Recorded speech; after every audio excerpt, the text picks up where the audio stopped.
سلام زخبركم تخاطات موزايك بالي كما يتغنيو بمقنيات شمونت مغابيت اب بيت مأسرتي نايت بل زلا قديم تغادالي دمصاويت سنايت دبساي اب شحن 984 درفت تادر في كلنتناين اخي تبل در في اغابيزكم صنيحه عنتي نزخري نايتن دقنستيو حربኛታት ዝግባ ስለዝኾነ ማለትዩ እምባር ንሎም عنتي ብዙሕ ግዜ ጠፋኩም ኣለኹ ዝላለ መጽሐፍቲ በብግዚኡ ክነምጽ ዝግባአና ሰንኪ ሓደ ጻዕቅ ስራሓት ዝያዳብቲ ብድምጽ ምንባቤ ዘተኩር ዘለኹ ብዙኾነ ግን እዚ ትሪእዎ ዘለኹም ንሎም عنتي ሽድሽተ መጽሐፍቲ ከነላሊና ማለት እዩ እዘን ሽድሽተ መጽሐፍቲ በብሓደ አርእስተን መጀመርያ ክተቀሰልኩም ብድሕሪኡ بعمقات كنريانينا قال ون زوص حدشت مصحفت له كبت تريو زلخم ابز اوان زي ناي ترغم مصحفت بزحلو ناي ترغم مصحفت زبزحلو እንዳተባህለ መረረታት ይካየዱ ብዛዕባውን ዘተ ይዳሉ ለኹ ተኻታታል ዘተ ክንገብሪና ብትርጉም ናይ መጽሐፍት ዘጋጥም ዘሎ ዕልቅልቃትን ጸገማቶም ዝምልከት ክንድሰኹን ፍትኒና ጎኑ ግን መበቆላያን መጽሐፍቱን አይተሳእኑን ይወጽለው ስለዚህ እቶም አኡን ማረር እቶም አኡን ግደስ ሰባት እቲ ናይ ትርጉም መጽሐፍት በዚሖም ንብል ነቲ ናይ መበቆላውያን መጽሐፍት ነተባብዕ ሰባት ከስለ ዘለና ንዕኡ ገዚኹም ከተተባብዑም ክትሕግዝዎም በዝጋጣሚ ጻውዒተይ ክቀርብ ደሊ ነዝ በደብ ዝቀርበልኩም መኮነን ተስፋኤ ሞዛይክ ባህል ከም ትሪእዋ ዘለኹም ካብ ግዜ ናብ ግዜ እንዳዓበየት ኣብ 73000 ሰብስክራይብ በጽሓላ ኣብ ሓጽር ግዜ 100000 ክንበጽሕ ተስፋ ገብር ብዙሓት ሰባቱን ጽሑፋት ሰዱ ትርጉማት ተርጎሞ ጽሑፋት ይስደድ ይንበብ ሓጽር ዛንታታት ካልኡን ይቀርብ ኣሎ ስለዚ ሓንቲ ኣብ ዝሓለፈ ግዜ ኣብ ማይ ነፍሒ ካብ ዝውሃብ ትምህርትስ ኣብ ሞዛይክ ባህል ዝውሃብ ትምህርቲ ይበዝሕ ገለይሉ ርእይቶ ይበልጽ ዝብል ርእይቶ ዝሃበ ሓደ ኣብ ፌስቡክ ምሰካፈልኳ ብዙሓት ሰባት ብዙሕ በቃ ከምዚ ርእይቶ እናሃለዎ ከሎስ በቃ ከምዚ ኮይኑ ዝበልካዮ ኩኒ ዝበልካዮ ብዙሕ ተመላሊሶም ነይሮም ኣብ ፌስቡክ ብዝኾነ ግን ኣብ ሞዛይክ ባህሊ ብዙሕ ነገራት ኢና ነካፍል ዘለና ብዛዕባ ናይ ዓለም ፍልጠት ዘድልም ዝህሉ ብዛዕባ ናይ ታሪክ ብዛዕባ ናይ ስነ ልቦና ታሪክ ሃገርና ቋንቋና ስነ ፅሑፍና ብዓብዩ ዝወፅ ዘሎ መፅሓፍቲ ንገብሮ ዘለና ገንጋም ምስ ደረስቲ ነካይዶ ዕላላት ካልእ ብዙሕ ነገራት እዩ ዝግበር ዘሎ ብዝኾነ ንሎሚ 6 መፅሓፍቲ ከላልየኩም እየ እዚኣ ብቐዳማይ ቁሩብ ርእዮ ኣቢልኩማ ነይርኩም ትኾኑ ኢኹም ታሪክ ህይወት ዑስማን ዓብድራሒም ሌተናር ኮሎኔል ካልዳብራ ካብ ጀርመን ዝፀሓፋ ዲፕሎማት ፀሓፍን ተጋዳላይ ነበርን ካልዳብራ እዛ ታሪክ ህይወት ናይ ዑስማን ገና ብህይወት እንከሎ እያ ትፀሓፍ ነይራ ከይተወደአት ኮላ ግን ዑስማን ሕማቅ ዕድል ኮይኑ ብሞት ተፈልዩ ማለት እዩ እዚኣ ክንሪኣ ኢና ዑናን ቤሲግደራን መበል 50 ዓመት ምክንያት ብምግባር ነፀራ ኣብ ኣዛዚ ኣክቹዋሊ 50 ዓመት እኮ ሓሊፉ እዩ እቲ 50 ዓመት ኣብ ኣስመራ ዝገበሮ ብቀዳማይ ዝረኣኹሞ ኢኹም ናይ ኣብ 75 ኣብ ኣስመራ ዘጋጥም ነበረ ብስልኪ ምቕታል ምጭፍጫፍ ናይ ኤርትራውያን ኣብ ዝፀንሑ ፀኒሖም ድሕሪ 50 ዓመት ዝሓለፈ ግዜ ዘኪሮሞ ነይሮም ምዝካሩ ዝፅላእ ኣይኮነን እቲ ካልእ ከባቢ እውን ክዝከር ይግብኦ እዩ ምክንያቱ 75 ሓምለ ኣብ በዓል ዓዲ ቀይሕ 127 ልዕሊኡን ዝተቐተሉሉ መዓልቲ ኣቦይ ወሲካ ማለት እዩ ሕጂ 50 ዓመቱ ዝመፅሉ ሓምለ እዩ ብውልቅና ንገብሮ ዝኽሪ ይህሉ ይኸውን ግን ንኩሉ ከባቢታት እንዳኸድካ እውን እቲ ዝኽሪ ክካየድ ግቡእ እዩ ዝኾነ ዑናን ቤሲግደራን ህልቂት ዓድታት ሰንሒት ብነፀራ ኣብ ኣዛዚ ኣዝያ ዓባይ መፅሓፍ ተፃሒፋ ኣላ እዚኣ እውን ክንሪኣ ኢና የማነ ባርያ ታሪክ ህይወት ይቕፅል እዩ ዘሎ ብጀካ ናይ እምነቱ ብጀካ ካልእ ሓደ ዝፀሓፍናዮ ተወሳኺ እውን ካብ ኣስመራ ታሪክ ህይወት ይወፅእ ኣሎ እዚኣ ናይ የማነ ባርያ ትርእይዋ ዘለኹም ዝኽሪ ከዋኽብቲ ስነ ጥበባት ኤርትራ ቅፅ ሓደ ዝኾነ ቅዱሳት ሰባት ተኣኪቦም ዘካይድዎ ዘለዎ መስርሕ እዩ ቅፅ ሓደ እዚኣ ኣላ ብድሕሪኡ ናይ መን እያ ክትቀርብ ብሓባር ክንሪኣ ኢና ብሕጂ ግን ናይ የማነ ባርያ ታሪክ ህይወት ወፂሎ ስእልታቱ ኣብኡ ዘሎ ፅሑፋት ደርፍታት ብምሉኡ ኣብ ዝተኻፊሉሎ ማለት እዩ ቀያሕቲ ባሮት ኣቐዲምና ብክልተ መፅሓፍቲ ኢና ንፈልጦ ክልቲአን መፅሓፍቲ እውን ኣብዚ ሞዛይክ ባህሊ ተኻፊለን ነይረን እየን ፈዳይ ገንጋም ጌርና ኣላ ኢና ቅድማ ዝነበረት መፅሓፍ እውን ገንጋም ጌርና ኣላ ነርና እዚኣ ትሪእዋ ዘለኹም ቀያሕቲ ባሮት ከዓ ሓዳሽ መፅሓፍ ዓብዱሰላም ኣብ ስዑድያ እዩ ዝነብር ብዓብዱሰላም መሓመድ ፃዕዳ እዩ ዝፍለጥ ፊልም እውን ኣካፊሉ ነይሩ ቅድሚ ሕጁን ፊልም ደሪሱ ፈልጡ እዩ መፅሓፍቲ እውን ሰለስተ ዳኣልና ኣብዚ ርኢናሉ ዘለና እምበር ራብዒቱ እውን ትልዎ ትኸውን እያ ብዝኾነ ቀያሕቲ ባሮት እውን ክንሪኣ ኢና ካብ ጎርፊ ተዘክሮ ናይ 20 ዓመት ዝኽሩ ናይ ፀሓፊ ተርጓሚ ተኪአ ተስፋይ ካብታ ዝተወልደላስ ካብ ውዲ 20 ዓመት ዝኾነሉ ግዜ ካብ ጎርፊ ተዘክሮ ዓቐበት ቁልዕነትን ኩትትናን ኣብ 20 ዓመት ይደው ዘብል ኣብ 20 ገለን ዓመት ዩኒቨርሲቲ ምስ ኣተወ ይደው ዘብል ኣብዛ መፅሓፍ ካልእ መፅሓፍ ካ ክንፅበ ኢና ማለት እዩ ናይ ዝቕፅል 20 ዓመት ናይ ዝቕፅል 20 ዓመት ምናልባት ሰለስተ መፅሓፍ በብ 20 ዓመት ናይ ወዲ ሱሳ ስጋብ ዝኾነሉ ነንብብ ንኸውን ልዕሊኡ ክቐርብ ክኸውን እዚ ንባዕሉ ሓደ ዓብይ ተመክሮ ንፀሓፍቲ እዩ ምክንያቱ በቃ ተኪአ ኣብታ ዝተወልደላ ኣባ ሻውል ብክንዲዚ ዓመተ ምህረት ተወሊዱ ኢሉ ዝጀመሮ ምስኡ ምትእሳር ዘለዎ ታሪክ ገዛ ክራይ እንዳቀየሩ ዝኸድዎ ነበሩ እንዳዓበየ ዝተመዝገበሉ ቤት ትምህርቲ ብዝገቦ ዘሉ ግዜ ናይ ስድራ ቤቱ ናይ ኣቦኡ ካልእ እንዳዘንተወ ስእልታት የብሉን ዝኽሪ ጥራሕ እዩ እዚኣ ናይ 20 ዓመት ዝኽሩ እያ ኮይና ዘላ ምክንያቱ ዓቐብ ቁልዕነትን ኩትትናን ብተኪአ ተስፋይ እዚኣ እውን ክንሪኣ ኢና መወዳእታ ታሪክ ህይወት ሓርበኛ ተስፋዝጊ ክፍለ ተስፋዝጊ ካሰላዮ ብምባል ዝፍለጥ ኣብ ኣስመራ ብዛዕባ ተስፋዝጊ እውን ቁሩብ ክንብል ኢና እዚኣ መበል 17 ወይ 17 ወይ 18 ክትኮን እያ ናይ እምነቱ መፅሓፍ ኣብ ዝቕፅል 2 ሰሙን ክነመርቓ ኢና ንሎሚ ንእሽቶ ኢና ትንክፍ ክነብላ ብድሕሪኡ እውን ሓደ መደብ ክህልወና ስለ ዝኽእል ብሓባር ክንሪኣ ኢና ኩለን ማለት እዩ ንኽእል በሉ ንጀምር 6 መፅሓፍቲ በብቁሩብ ከላልየኩም ክፍትን እየ ዑስማን ዓብድራሒም ታሪክ ህይወት ኮኸብ ዘመናዊ ሙዚቃ ኤርትራ ፀሓፊ ካልድ ኑር ሁሴን ኣበራ እዛ መፅሓፍ እዚኣ ካብ 1948 ክሳብ 2024 ዝነበረ ዘመነ ህይወት ናይ ዑስማን ዓብድራሒም እትትርኽ መፅሓፍ ኮይና ብጠቕላላ ብዝሒ ገፃ 351 እያ ኣዝዩ ብዙሕ ስእልታት እዩ ዘለዋ ኣርእስቲ ናይ ካሴታት ናይ ባንድታት ካልእ ዘጠቃለለትያ ሒዛቶ ካብ ዘላ ኣብ መእተዊ ንእሽቶ ክንርኢ እንድሕር ደሊኹም ትሕዝቶ መፅሓፍ ምስጋና ካብ ዑስማን ዓብድረሒም መቅድም መእተዊ ቀዳማይ ምዕራፍ ድሕረ ባይታ ስድራ ቤትን ፈለማ ትምህርትን ካልኣይ ምዕራፍ ጉብዝና ፅልዋ ምልላይን ተውሁበን ሳልሳይ ምዕራፍ ፋልማይ ጉዕዞ ዑስማን ናብ ኣዲስ ኣበባ ራብዓይ ምዕራፍ ምምላስ ዑስማን ናብ ኣዲስ ኣበባ ናብ ኣስመራን ሓምሻይ ምዕራፍ ማሕበር ቲያትር ሃገራዊ ልምዲ ማትሃል ሻድሻይ ዳግማይ ማታኣ ክሳብ ሬድሲ ሻውዓይ ምዕራፍ ካልኣይ ጉዕዞ ዑስማን ናብ ኣዲስ ኣበባ ሻሙናይ ቬኑስ ባንድ ዕምባባ ሃገር ታሽዓይ ምስላፍ ናብ ገድሊ 10ይ ኣብ ሜዳ ኣብ ገድሊ 11 ስነ ጥበባዊ ስራሓት ኣብ ገድሊ 12 ምስንባት ካብ ገድሊ 13 ኣብ ከሰላ ዘጋጥሞ ተረኽቦ 14 ቀዳማይ ስደት ሱዳን 15 ስደት ናብ ስዑድያ 16 ስነ ጥበባዊ ስራሕ ኣብ ስደት 17 ምምላስ ስድራ ቤት ዑስማን ንኤርትራ 18 ኣስመራ ካብ ክፍላ 1998 ክሳብ 2001 19 ዳግማይ ስደት 20 ስነ ጥበብ ፖለቲካ ፍቅርን ስድራ ቤትን በቃላት ትኮኸብ ድምፃዊ 21 ደርፍታት ዑስማን መበቀላዊ ስራሕ ብቋንቋ ትግርኛ 22 ሕደማ 40 ሕሩያት ደርፍታት 23 ድሕረ ባይታ 20 ደርፍታት 24 ዑስማን ዓብድራሒም በቃላት ብዙሓት 25 ምስ ስነ ጥበበኛታት ብፆት ዑስማን ዝርዝራት ዲስኮ ሲዲ ካሴት ዲቪዲ ዝርዝራት መገሻ ዑደት ምርኢት ዝርዝራት ምስክር ኣፍልጦ ስነ ስርዓት ቀብሪ ዑስማን ዓብድራሒም መወከስታት ኢሉ ኣብ 343 ገጽ ደው ይብል ማለት እዩ ኣብዚ ምናልባት መጽሓፍ ምስ ረኸብኩሞ ተንብቦ ስለ ዝኾነ ካብዚ ንላዕሊ ምናልባት ከይበዝሓና ኣብዚ ደው ከብላ ዖናን በሲግዲራን ኩሉ ግዜ ታሪክ ወይ እንዳቀበርካ እንዳጠምዘዝካ ስለ ዝግበር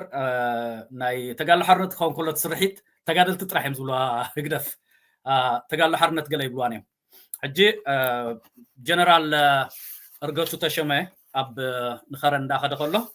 ብገብሪ ህይወት ሕምብርቲ ገብሪ ህይወት ሓምቢር ዘዳናግርዋ ሰባት ኣለው ገብሪ ህይወት ሓምብር ናይ ኣብ ድሮ ናፅነት ኣብ ንህዝባዊ ግንባር ዝተሰውዐ ኮይኑ ገብሪ ህይወት ሓምቢር ካል እዩ ገብሪ ህይወት ሕምብርቲ መራሕ ሓይሊ ዝነበረ ኣዛዚ ሓይሊ ናይ ተጋድሎ ሓርነት ኣብቲ እዋን እቲ ኣብ 1971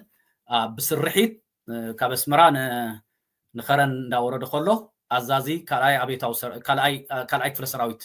ዝበሃል ኣብ ሰሜን ዝነበረ ናይ ሃይለ ስላሴ ናይ ሙሉእ ኤርትራ ኣዛዚ ዝነበረ ጀነራል እዩ ተሸመ እርገቱ ብስርሒት ተቐቲሉ ብቦምባ ብዳርባ ቦምባን ብካልእን ስርሒት ተቐቲሉ ኣብኡ ተቐቲሉ ኣብኡ ምስ ተቐተለ ሕነናቱ ኣስታት 1000 ዝበፅሕ ሰብ ወታደራት ሃይለ ስላሴ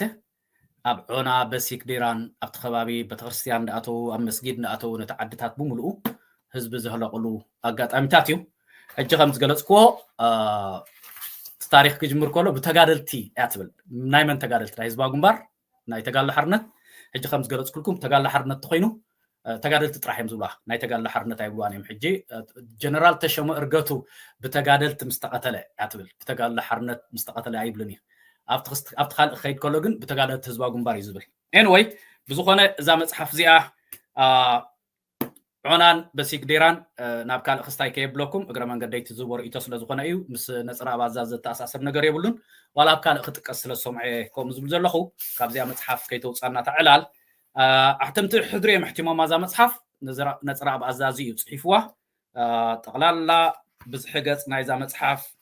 550 ገጽ እዩ ኣዝዩ ዓብ መፅሓፍ እዩ ቀሊል ዘይኮነ መፅሓፍ እዩ እዚ መቐፀልታ ቅፅታት እያ ትኸውን ዘላ ዛንታታት ተመክሮ ገድሊ ቅፅ 11 መቐፀልታ እዮም ገይሮማ ዘለው ዋላ ሓደ ሰብ ይፅሓፋ ዳ እምበር መቐፀልታ ናይቲ ዛንታታት ተመክሮ ገድሊ ዝብል በዓል ገድሊ ደቂ ኣንስትዮ በዓል ፈንቅል ናቕፋ ካልእ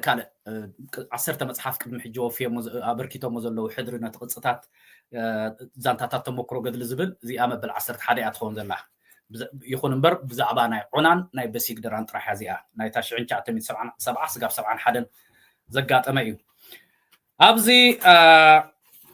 እልቂት ዓድታት ሰንሒት ዝብል ነፅራ ኣዛዚ 224 እያ ተፃሒፋ እንሆ ሎሚ ዝኽሪ ዝሓለፈ ምልስ ኢልካ ዝፅብፀብ በሰላ ዘትረፈ ንቋዜማ ግን ኣይኮነን ንምስቁርቋር ብመስዋእቲ ተሳዒሩ እንዲቱ ዘይሰዓር ንዝኽሪኡ ንምዝኽኻር መቃልሕ ንትርጉም እምበር ምንባር፣ زحالة فبدل تعبي تهي كبر كزنتو أب حاول تخوكر نزخري إنه مزخار مقالح نترجم منبر زحالة فبدل تعبي تهي كبر كزنتو أب حاول تخوكر نزخري إنه مزخار مقالح نترجم منبر انت رسع زوجه نيرسع استوجه يا تبل افريم هابتصبين صحافه قطميا اب تحستو بيبنا اب تدحريت من اربعه قله زلو ነገር ትንክፋቢልና ናብታ ሳልሰይት መጽሐፍ ንከይዲና ቃል አሕታምሎ ምስጋና መእተዊ ሰውራን ግፍዕን ስርሒት ቅትለት ጀነራል ተሾመ እርገቱ ግብረ መልስ ንጉስ ድነ እትዓብ ህልቂት ተረከበ ዓድዮ ሞት ሰላማውያን አብሩባ ዳዓሪ ነቦይ ዑመር ዝለከመት ሕማቅ ነሲብ አብዱረዒድ አልፈጥር ዕጫ ዓድታት ሰኾና ቅዝፈት ክልተ ንስቲ ኣሕመት ሞት ፍርዲ በሲክ ድራ ረዳኢ በሲክ ዲራ መድሕን ፈርሐን ዝርዝር ግዳያት መሲክ ዲራ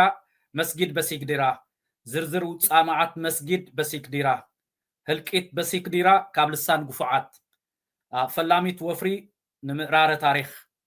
ሓደን ሸውዓተ ጉንቦት ጥይት ንሒፉ ባሕር ዝጨከነትሉ ንዘይሞተ ኣይትቕበር ምስ መልኣከሞት ዝሓደረት ስድራ ሰውራ ናብ ሊቅ ዝቀየሮ ውፃማዓት ኢትዮጵያዊ ባህርን ዝተባራረይላ መስኪን ኢትዮጵያውን ባህሪን ዝተባራረይላ መስኪን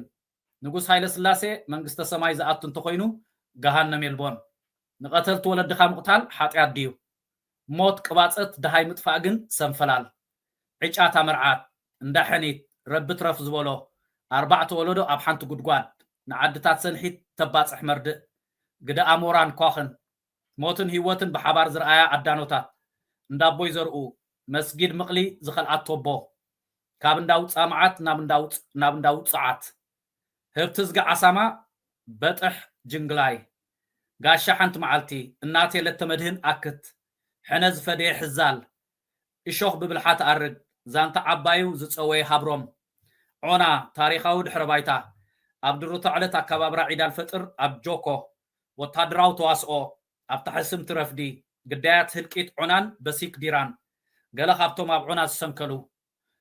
ገፍዒ ካብ ልሳን ጉፉዓት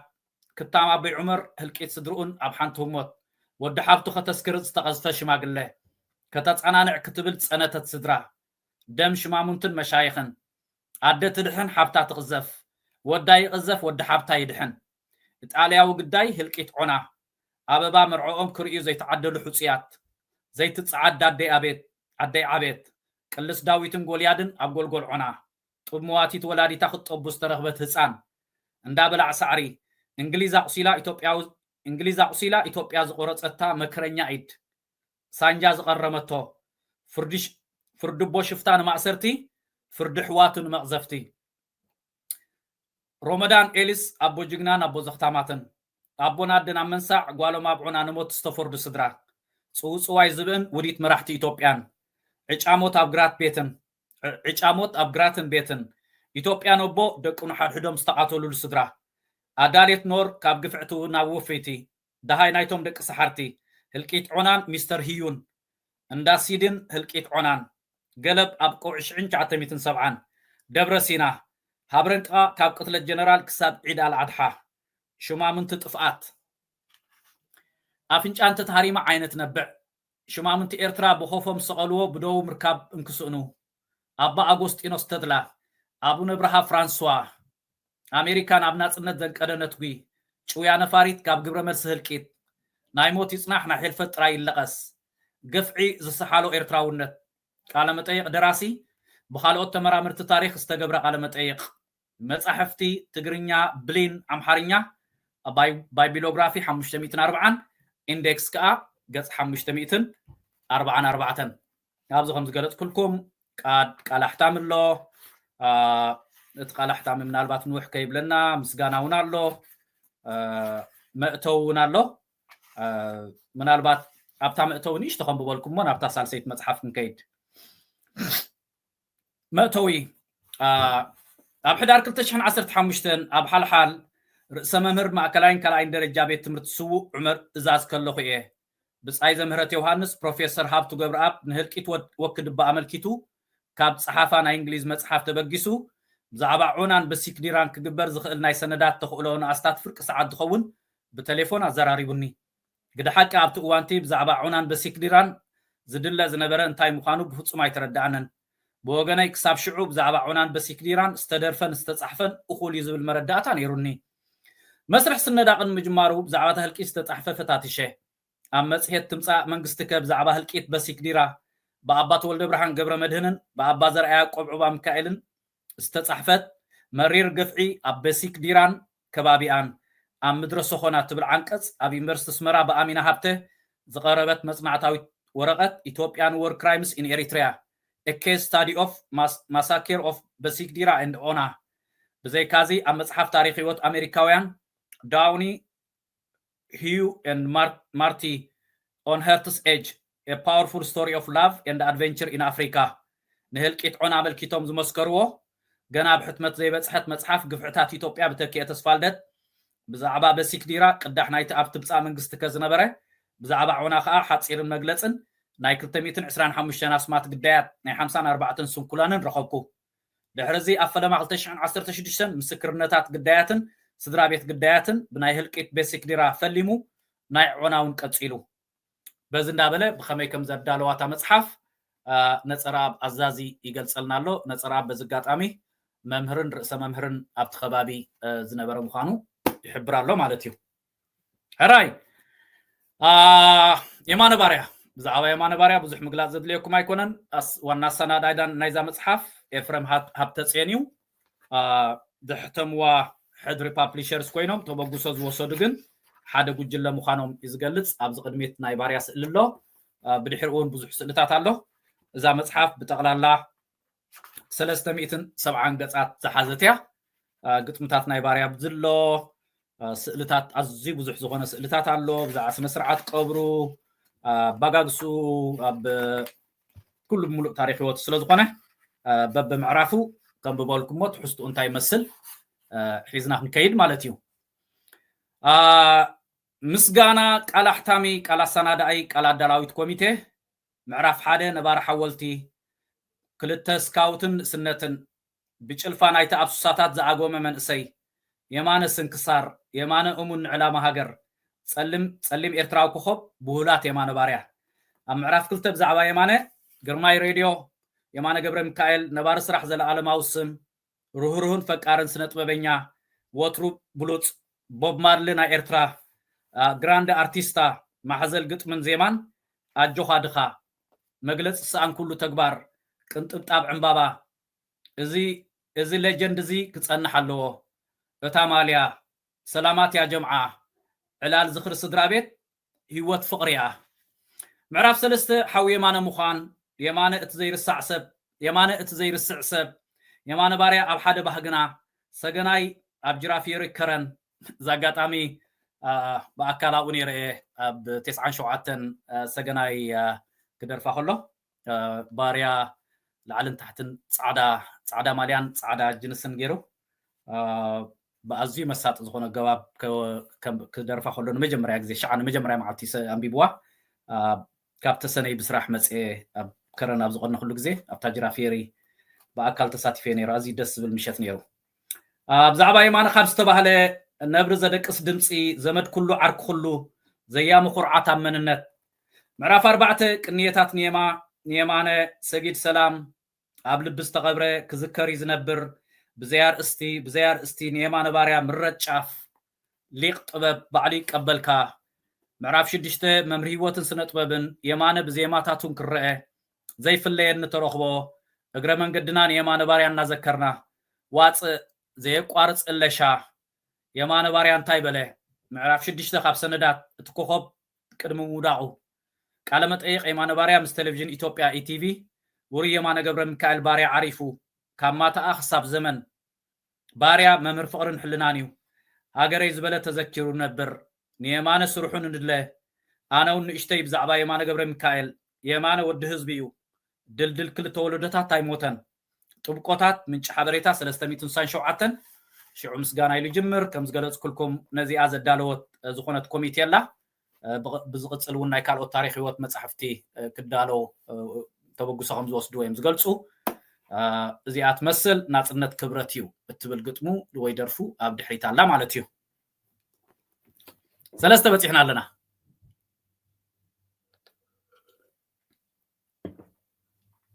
ሕራይ ብዛዕባ ቀያሕቲ ባሮት ብዙሕ ዝብለይ ክህሉን እዩ ልቦ ወለድያ ናይ ስለያ መጽሓፍያ ቀዳመይቲ ናይ ስለያ ነይራ ካልአይቲ ናይ ስለያ ነይራ ፈዳይ ትብል ገንጋም ጌርናላ ነይራ ቅድምኡ ካል መጽሓፍ ኣብዚ ገንጋም ጌርናላ ነይርና ኣብዚ ሞዛይክ ባህሊ ስለዚ ዓብዱሰላም መሐመድ ጻዕዳ ሓደ ካብቶም ኣለውና ንብሎም ጸሓፍቲ ናይ ትግርኛ እዩ ዝኸውን ዘሎ ሰለስተ መበቆላይን መጽሓፍቲ እሞ ከዓ ኣዝዩ መሳጡ ብዝኾነ ዛንታ ዝገልጸ እዩ ገለ ምእተዊ ንእሽቶ ከምብበልኩም ከመይ ከም ዝመስል ምናልባት ንድሕሪት መልስ ኢልኩም እውን ነተን ክልተ ዝተገብራ ገንጋማት ክትርእይዎን ክጋብዘኩም ደሊ እተን መጽሓፍቲ ቀያሕቲ ባሮት ናይ ሕጂኣ ቅድምኡ ዝነበረት መጽሓፍ ዝሑል ኩናት እያ ትብል ነይራ ዝክርዎ ተኮንኩም ኣብ ዶብ ናይ ሕሞራ ብናይ ኤርትራን ናይ ኢትዮጵያን ቅድሚ ኩናት ምውልዑ ዝነበረ ናይ ስለያ ምልዋጥን ካልእን እትምልከት መጽሓፍ እያ ትዝክርዋ ተኮንኩም ፈዳይ ከዓ ብድሕሪኡ ዘጋጠመይ ፈዳይ ኣብ ግዜ ደርጊ ናይ ዝነበረ ናይ ስለያ ምንቅስቃስን ኣስመራን ካልእን ምስ ገድሊ ተኣሳሲሩ ዘዘንትዋ እያ ቀያሕቲ ባሮት ከዓ ፍልይ ዝበለት እያ ኣብ ምእተዊ ምስጋና ንሳሮን ነማርያም ንሌተናር ኮሎኔል ካልዳ በራን ወልደ አባብርሃ ንኣንበስ መሓሪ ንቴድሮስ ኣባይ ንኣሕታምን ኣከፋፋልን ሶሎሜ ቤት መጽሓፍትን ዝገበሩለ ያብርኩቶ ይመስግን ይብል ዛ መጽሓፍ ኣብ ጀርመንያ ተሓቲማ ኣንበስ ወይ ከዓ ሶሎሜ ምሕታምን ምክፋል መጽሓፍቲ ኤርትራውያን ይሕቲምዋ ኣርእስታት እቲ ኣርእስቲ ናይቲ ምዕራፍ እዩ ሓደ ልቦወለድ ዛንታ ዳ ይኹን እምበር ኩሉ ግዜ ዓብዱሰላም ናይ ባዕሉ ቅዲ ኣለዎ እቲ ዝህቦ ርእስታት እውን ፍልይ ዝበለ ገለ ክሳይ ዝገብረካ ነገር እዩ ጽባቐ ናይቲ ቋንቋ ትግርኛ ክሳዕ ክንደይ ገላፂ ምዃኑ ኣብ መጽሓፍቲ ናይ ዓብዱሰላም ክትረኽቦ ትኽእል ኢኻ ኣርእስቲ መልክዕን እሳትን ቀዳማይ ምዕራፋት እዩ ዝሐጂ ኣርእስቲ ጥራሕ እንዳጠቐስኩ ክኸይድ መልክዕን እሳትን ዝተተንከፈት ፀሓይ ንሰማይ ዝተነፅገ ንብዓት ኤልዶራዶ ኣበይ ኣላ ናይ ፈጣሪ ፈትሊ ዕንቁ ሰማያዊ ባሕሪ ቀስተ ደበናዊ ህይወት ሓደ ማይ ካልኣይ ገጽታ ስምብታ ዝተሓርየ ባርነት ዘይዓርብ ውዕሎ ዝተረግመ ናኩዳ እምቢታውያን ጸሊም ንቕሎ መለኮታዊ ኢድ ጃልባ ሓጢያት ዝፈሰሰ እሳት ኣኽላባት ቀይሕ ባሕሪ ናዕበኛታት ኣልቁዛ ኣናዶል ዘይጽሂ መከራ ጻውዒት ሓመድ ዘይቁርጠማ ዓረራት ነውፀኛ ንፋስ ሕማማትን ጅግንነትን ዞያ ካልኣዊት ሾሻ ዑፍ ነሓሰ ቁሸት ባርነት ቀያሕ ጊልያ ሞት ዝተናዕቀላ ምድሪ ሓፂናዊ ፈለግ ኣውያት ጎቦታት ደቡብ መሬት ነቢይ ዝተፈጸመ ትንቢት ፍልሰትን ቅስፈትን ኢላ ኣብ 186 ገጽ እያ ትውድእ ኣብቲ ምዕራፍ ሓደ ናይ መጨረሻ መጀመርታ ኢሉ ንሕና ኣብ ዘይንፈልጦ ኣድማስ ኣብ ትሕቲ ዘይተዳህሰሰ ሰማይ ንነብር ኣለና ኣብ መእተዊ መልክዕን እሳትን ሓንቲ ገጽ ጥራሕ ከም ብበልኩም እትጋላልፃ ከመይ ከም ዝመስል ከዓ ጽቡቅ ጌርኩም ክስታት ትገብርዎ መልክዕን እሳትን ሰዓቱ ረኣየ ኣቤል መገሻኦም ሎሚ እዩ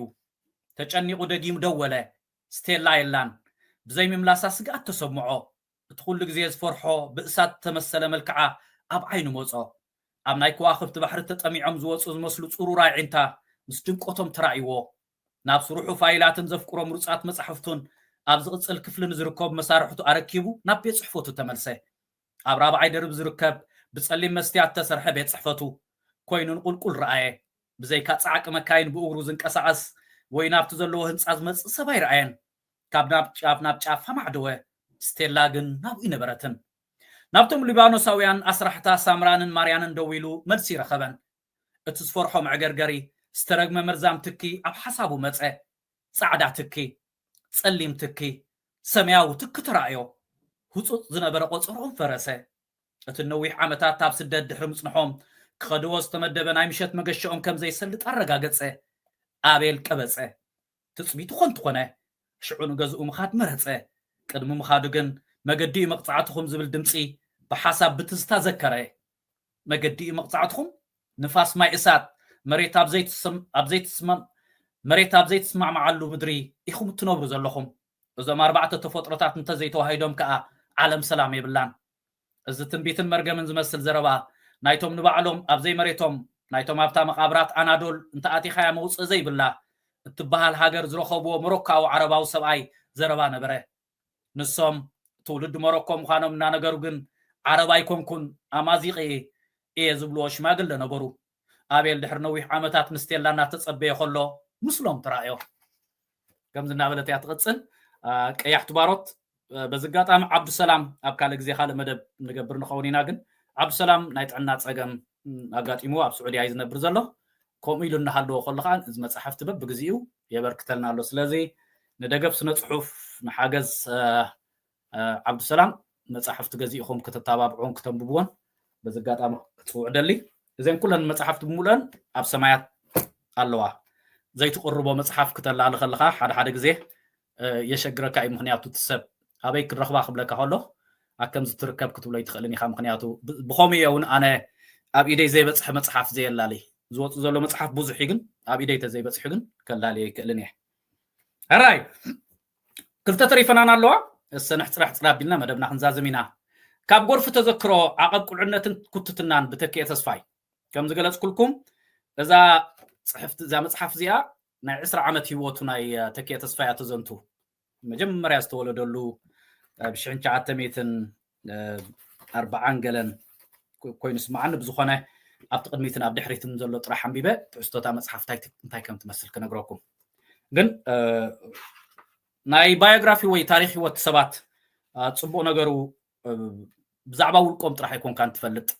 ነቲ ዝነበርዎ ግዜ ነቲ ዝነበረ ፍጻሜታቱን ጽቡቕ ገይሩ ይመጸልካ ንኣብነት ኣብዚ አንድ አንብብኳ ከሎ ሓንቲ ብጣዕሚ ዝገረመትኒ ዘይኮነስ ኣብ ተፈላለየ ጋጣም ትጥቀስያ ግን እትጋላልጻ ኸኣንን ናይ ባዕሉ ጋላልጻ ከለዎ ከሎ ዝያዳ ይዓምቆልካን ዝያዳ ሓበሬታ ትረክብ ሱዳናውያን ወታደራት ናይ እንግሊዝ ኮይኖም ኣብ ኣስመራ ዝነበሩሉ ግዜ ክልተ ብጾቶም ደም ገለም ተቐቲሎም ሕነናቶም ሕጂ ሙሉ ኣስመራ ብደም ዘጨቀውዋ ልዕሊ 45 ሰባት ቆልዑ ኣንስቲ ሰብኡትን ገዛ እንዳኣተው ዝቆተሉሉ ግዜ ተኪኤ ተሓዚሉ እንዳሃለዎ ከሎ ኣዲኡ ክቆትሉ ምስ መጹቶም ሱዳናውያን ናብ ክሽነት ሓቢኣ ጥያይቲ ተኪሶም ምስከዱ ንዓይ ተረዳእን ተቆልዓ ግንዱብ ኢሉ ወዲቑ ለካ እታ ጥይት ነታ ማሕዘል ነታ ገመድ ናይ ማሕዘል ያሃሪ መሓሊፋ ዝኾነ ብዙሕ ነገራት ይዘዘንት ብዚ ኣስመራ እዋን ተኸመይ ከም ነበረት ኣብ 50ታት ኣብ 60ታት ካብ ዝዛንታ ናይ ተኪኤ ገይሮ መፀካ ክእሊ ማለት እዩ ስለዚ መእተዊ ንእሽቶ ክነብል ሞ እዚኣ መፅሓፍ ኣዝያ ዓባይ መፅሓፍ እያ ከም ዝገለጽኮ 345 ገጽ ዝሓዘት መፅሓፍ እያ እቲ ፍሉይ ነገር ዝገብሮ ናይ 20 ዓመት ናይ ህይወቱ ምዃኑ እዩ መብዛሕትኡ ግዜ ሰብ ባዮግራፊ ክጽሕፍ ከሎ ካብ ተወለደሉ ስጋብ ናይ ሰብ ክጽሕፍ ከሎ ካብ ተወለደሉ ስጋብ ዝሞቶ ኣውቶባዮግራፊ ርእሰ ታሪክ ህይወት ክጽሕፍ ከለካ ከዓ ኣጠቃሊልካ ማለት ወዲዮ ዝበልካሉ ግዜ ገለ ዓይነት ኮይኑ ይስማዓካ ብዝኾነ ግን ተኪኤስ ክሳዕ ብህይወት ዘሎ 3-4 መጽሓፍ ካብ ጎርፉ ተዘክሮ 1-2-3 እንዳበለሲ ብዙሕ ነገር ከበርክተልና ከም ዝኽእል ይዘረዳእካ ብዝኾነ እዛ መጽሓፍ እዚኣ ኣብዚ 2025 ካብ ዝወፅን ካብ ዘሎ ደስ ዝብላ መጽሓፍቲ ሓንቲ ኮይና ረኺበ እያ መእተዊ ክንብበልኩም እየ ብድሕሪኡ ትሕዝቶ እዛ መጽሓፍ እንታይ ምዃኑ ጽቡቕ ገይሩ ክገልጸልኩም እየ ነዚ ብጽሑፍ ከስፍሮ ዝደረኸኒ ኣብ ሕብረተሰብና ብዛዕባ ገዛእ ርእስኻ ምጽሓፍ ከም ነውሪ ወይ ጃህራ ስለ ዝረአ ብፍላይ እቶም ክጽሕፉ ዝኽእለት ዘለዎም ኣያታትና ወይ ዓቕሚ ዝነበሮም ኣቦታትና ብዛዕባ እቲ ዘሕለፍዎ ናብራ ምስ ገድሊ ፖለቲካዊ ጀግንነትን ቅያን ማእሰርትን ዘይተተሓሓዘ ምስ ዝኸውን ነዚ ዳ እንታይ ብጽሑፍ ከስፍረሉ ብዝብል ዓሻኒሕ ብዛዕባ እቲ ተራ ዝመስል ግና ኣዝዩ ኣገዳሲ ዕለታዊ ህይወቶም ኣብ ወረቐት ኣስፊሮም ዝገድፉልና ትውፊት ዳርጋ የለን ተበልኩ ኣየጋነንኩን ኩሉ ወዲ ሰብ ዘሕልፎ ናብራ ብዝተወሰነ ደረጃና ጠማምታን ኣገዳስነት ኣለዎ ንኣብነት ቅድሚ 2 ወይ 300 ዓመት ናይ ሓደ ተራ ኤርትራዊ ዕለታዊ ህይወት ከመይ ይመስል ከም ዝነበረ ክንፈልጥ ኣይምደለና እንዶ ኣተሓሳስብኡ ኣጠማምትኡ እምነቱ ማሪቱ ምዝ ናይ ሕጂ ምንፅፃሩ ኣይምጠቐመን ዶ ምግቡ መሳትዮኡ መዳቕስኡ ክዳኑን ግርባቡን መዕቆቢኡ ከመይ ይመስል ከም ዝነበረ ምጥላልከ ኣይምመሰጠን ዶ ብዙሕ ግዜ ሰባት ብዛዕባ ቀደም ብፍላይ በዓላትና ዝተመኮርናሉ እዋን ኣዘናቢዖም ከዘንትዎን ክዕልልዎን ይስማዕ እዩ ዓገብ ክበሃል ዝከኣል ኣይኮነን ከመይሲ ብጽሑፍ ሰፈረ መርትዖ ስለ ዘየለ እንተዝህሉ ግና እቲ እንተስ ብግርህነት እንተስ ኣና ፍልጦ እንተስ ብተንኮል ዝተማህዘ ሓሶት መረን ምኾነ ህይወት ናይ ጽሓፍ ዝምባር ብመስተንክር ቅያን ልቢ ብዘንጠልጥል ብርቂ ዛንታታን ዘንቆጥቆጠ እዩ ኣብ ብዙሕ ሸነኹ ካብቶም ናይ መተዓቢቱ ኣመና ዘይፍለ ግና መብዛሕትኦም ረውን ዳርጋ ኩላቶም ዝተመክርዎ ምቕሉል ናብራ እዩ ኣንቢብኩም ክትዘናግዑሉን ክትመሃሩሉን ክትዓግብሉን ተስፋ ገብር ንኣቶ ዘምህረት ዮሃንስ በትወትሩ ከይተሓለለ ንክፅሕፍ ዘተባብዓንን ፍናን ዝህበንን ንዕኡ ዘለኒ ጥልቂ ክብሮት እናገለፅኩ ስለቲ ዝገበረለይ ዘበለ ሞሳይ ካብ ምግላፅ ሓሊፈ ንወረታኡ በቲ ዝግባእ መጠን ክፈድዮ ዓቕሚ የብለይን